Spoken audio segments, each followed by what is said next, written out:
سورہ نوح قرآن کی 71ویں سورت ہے۔ اس میں 28 آیات اور 2 رکوع ہیں۔ بسم اللہ الرحمن الرحیم۔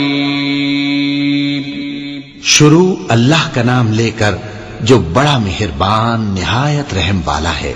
ہم نے نوح کو ان کی قوم کی طرف بھیجا کہ پیشتر اس کے کہ ان پر درد دینے والا عذاب واقع ہو اپنی قوم کو خبردار کر دو۔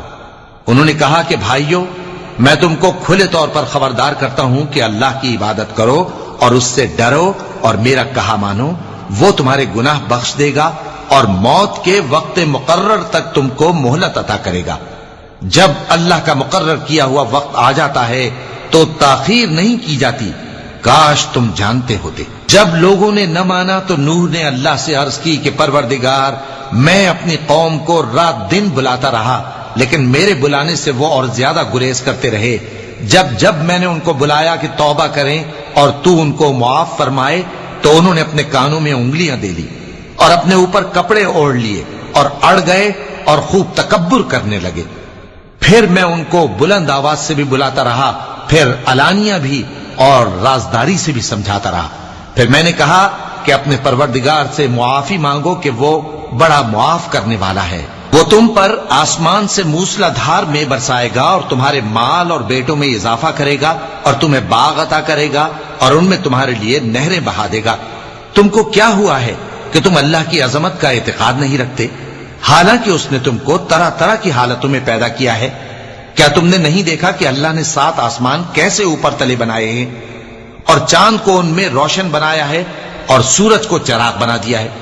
اور اللہ ہی نے تم کو زمین سے ایک خاص طرح سے پیدا کیا ہے، پھر اسی میں تمہیں وہ لوٹا دے گا اور اسی سے تم کو نکال کھڑا کرے گا۔ اور اللہ ہی نے زمین کو تمہارے لیے فرش بنایا تاکہ اس کے بڑے بڑے کشادہ رستوں میں چلو پھرو۔ آخر میں نوح نے عرض کی کہ میرے پروردگار، یہ لوگ میرے کہنے پر نہیں چلے اور ایسوں کے تابع ہوئے ہیں جن کو ان کے مال اور اولاد نے نقصان کے سوا کچھ فائدہ نہ دیا، اور وہ بڑی بڑی چالیں چلے اور کہنے لگے کہ اپنے معبودوں کو ہرگز نہ چھوڑنا، اور ود اور سوا اور یغوث اور یعوق اور نصر کو کبھی نہ چھوڑنا۔ اور اے پروردگار، انہوں نے بہت لوگوں کو گمراہ کر دیا ہے، اور تو ان ظالموں کو اور زیادہ گمراہ کر دے۔ آخر وہ اپنے گناہوں کے سبب پہلے غرقاب کر دیے گئے، پھر آگ میں ڈال دیے گئے، تو انہوں نے اللہ کے سوا کسی کو اپنا مددگار نہ پایا۔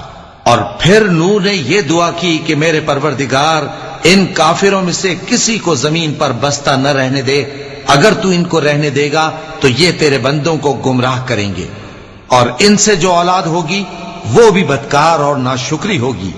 اے میرے پروردگار، مجھ کو اور میرے ماں باپ کو اور جو ایمان لا کر میرے گھر میں آئے اس کو اور تمام ایمان والے مردوں اور ایمان والی عورتوں کو معاف فرما، اور ظالم لوگوں کے لیے اور زیادہ تباہی بڑھا۔